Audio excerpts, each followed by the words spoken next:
Imagine a world where your worst nightmares are not just dreams, but a meticulously constructed reality behind a locked door in the middle of the New Mexico desert.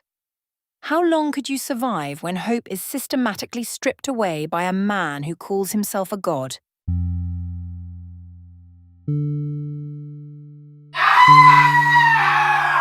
Nova, After Dark. Tonight, we delve into the dark, twisted history of David Parker Ray, a man whose suburban facade hid a terrifying truth. We explore the initial discovery in Truth or Consequences, New Mexico, that shattered the lives of many and exposed a hunt for victims that lasted for decades. The high desert landscape of New Mexico is known for its stark, breathtaking beauty, where the horizon stretches indefinitely under a brilliant, unforgiving sun. Yet, in the quiet corners of Truth or Consequences, something utterly monstrous was gestating beneath the surface of normalcy. David Parker Ray, a seemingly ordinary man, lived a life that appeared mundane to the casual observer. He worked as a mechanic and spent his time amidst the dust and isolation of the desert plains, far removed from the prying eyes of bustling urban centers. But behind the closed doors of his travel trailer, he was crafting a world of absolute horror. This was not a crime of passion or a spontaneous outburst. It was a cold, calculated project built over decades. He transformed a simple vehicle into what he chillingly dubbed his toy box.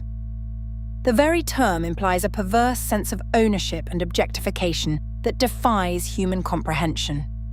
For years, women would vanish, swallowed by the desert heat, leaving behind only questions and shattered families. The authorities were initially baffled, unable to connect these disparate disappearances across the state. They searched for patterns where none seemed to exist, unaware that they were being taunted by a master of deception. Ray understood the layout of the land, the lack of surveillance, and the transient nature of the population in his small town. He exploited every weakness in the social fabric to maintain his secrecy. The silence of the turning point did not come from a massive police operation or an elite task force. It came from a single moment of desperate, incredible bravery. In early 1999, a young woman named Cynthia Vigil made a decision that would unravel the entire charade. She had been abducted, held captive, and subjected to unimaginable psychological and physical torment within the walls of that trailer. Ray had refined his techniques, using recordings and elaborate scenarios to break the spirit of his captives. He operated on the belief that he was omnipotent, that his victims were merely items for his collection. But he underestimated the resilience of the human spirit. Despite the drugging, the bindings, and the constant threats, Cynthia found a sliver of opportunity. When Ray was distracted, she managed to escape the trailer, carrying the chains and the heavy weight of her trauma with her into the night. Her flight across the desert was not merely an escape. It was a desperate dash for survival that would alert the entire country to the horror, in Truth or Consequences. She flagged down a passing motorist, and the ensuing report sent shockwaves through the local law enforcement. When police arrived at the trailer, they were met with a scene that defied reality. The interior of the trailer had been modified into a soundproofed, industrial-grade dungeon. It was equipped with sophisticated recording devices, medical equipment, and an array of tools designed for one purpose: total control. Once the doors to the toy box were forced open, the extent of the depravity began to surface. Investigators were confronted with thousands of hours of audio recordings. Ray, in his arrogance, had documented almost everything. These tapes were not just evidence, they were a roadmap into the mind of a sociopath. He would play back recordings to his victims, forcing them to listen to the voices of previous captives, telling them that they were now part of his collection forever. He used these tapes to induce a state of learned helplessness, making the victims feel that their fate was entirely in his hands and that escape was impossible. As authorities began to listen, the true scope of the crimes became clearer. They weren't just dealing with a single kidnapping incident. They were looking at a series of disappearances stretching back nearly 30 years. The team of investigators, led by seasoned professionals who had seen their share of darkness, were shaken by what they heard. They found photographs of victims, detailed logs of his experiments, and a collection of items taken from those who had vanished without a trace. It was a macabre archive of human suffering. The forensic team spent weeks cataloguing the contents of the trailer, finding DNA evidence and personal belongings that had been carefully catalogued and kept. Every item told a story. Every recording held a name. The sheer volume of material indicated that Ray was not just a killer, he was a collector of lives. As the investigation deepened, the role of Ray's accomplices started to come to light. He was not a lone wolf, but rather a ringleader who relied on others to maintain his elaborate system. His girlfriend, Cynthia Hendy, and others in his inner circle were soon implicated. The trial that followed would be one of the most complex in New Mexico history, involving layers of conspiracy and systemic failure to detect the presence of such a predator. The courtroom became a theatre of the macabre, where the tapes were played for the jury, and the survivors recounted the horrors they endured. The public was transfixed, watching the daily proceedings on the news, unable to look away from the unfolding tragedy. Attorneys argued over the admissibility of the tapes, the mental state of the defendants, and the long-term impact on the families who had waited decades for answers.